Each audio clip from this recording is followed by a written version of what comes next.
There's this job that millions of people are doing right now, a job they never actually applied for. They're what we call the sandwich generation, stuck in the middle, caring for their aging parents while also raising their own kids. It's this incredible, unseen work that keeps so many families afloat. But here's the problem. In the process of taking care of absolutely everyone else, the caregiver's own health, their own well-being, just gets pushed to the side. They become the invisible patient in the room. Okay, so let's just get right into it, because this raises a huge question that we almost always seem to forget to ask. While all of our focus goes to the person who's sick or needs support, we completely miss a fundamental truth. If the caregiver collapses, the entire support system just falls apart. So it begs the question, right? Who is actually caring for the caregiver? To really wrap our heads around the pressure here, we first have to get a sense of just how massive this role is. I mean, this is so much more than just helping out here and there. It's a full-time, 24/7, on-call position with a job description that just seems to get longer every single day. Now just look at this list. It kind of lays out a job we rarely see all in one place.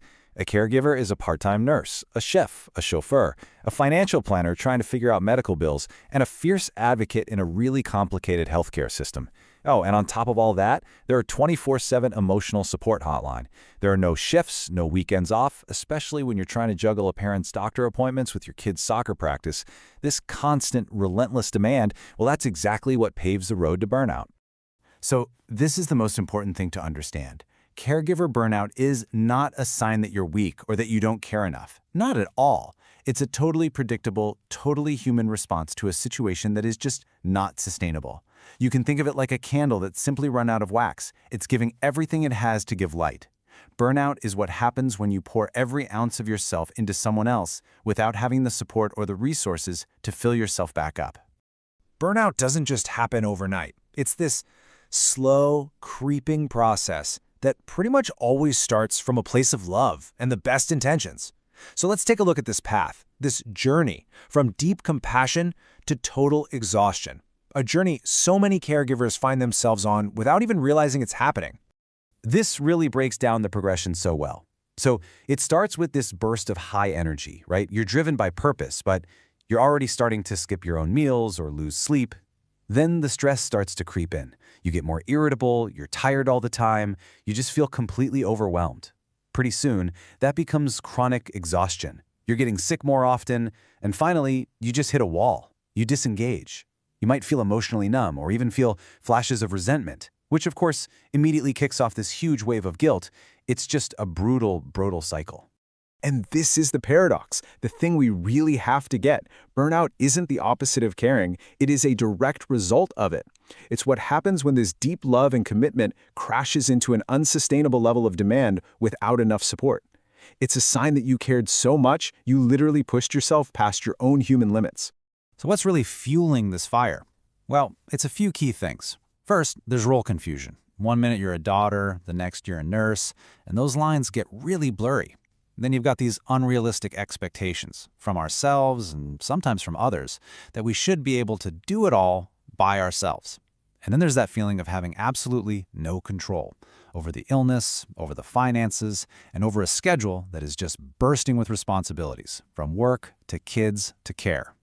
And this buildup of stress, it's not just a state of mind. It has real, tangible consequences for the caregiver's health. It's what turns them into that invisible patient we talked about at the beginning. The body and the mind, they can truly start to break down under all that pressure. Okay, so this is where the science gets really fascinating. Researchers have actually found that the chronic stress from caregiving can literally speed up your aging process at a cellular level.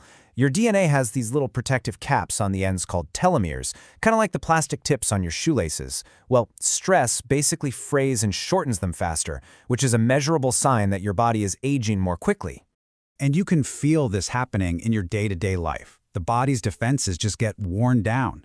Caregivers often say they get sick all the time. They can't sleep even when they're exhausted, and they're dealing with these constant aches and pains. On top of that, this chronic stress also seriously increases the risk for major conditions like heart disease and diabetes.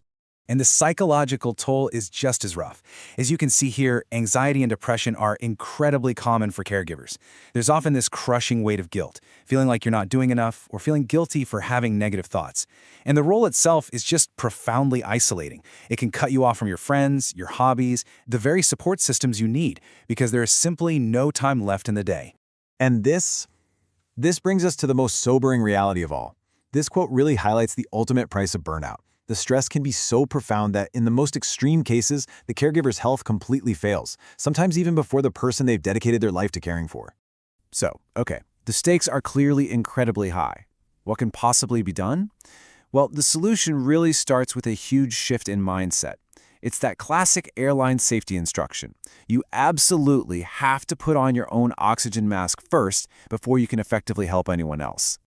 This right here is the core message. Self-care is not selfish. It is not an indulgence. For a caregiver, it is the single most essential ingredient for providing compassionate and sustainable care. You could even say it's a prerequisite for the job. So what does this actually look like in real life? First, you've got to set realistic goals and boundaries. You have to learn to say no. It's okay that you can't do everything. Next, find someone you trust to talk to, a friend, a therapist, anyone. Don't bottle it all up. Ask for and accept specific help. And please prioritize your own health. Don't skip your own doctor's appointments. And finally, this one is so important. Give yourself permission to feel what you feel. Anger, frustration, sadness, they are normal. They don't make you a bad person. They make you human. Let's just be perfectly clear on this point. Using respite care to get a break or asking for professional help is not failure. It is strategic, it's realistic, it's a sign of incredible strength, and an acknowledgement that there are limits to what any one person can or should be expected to do.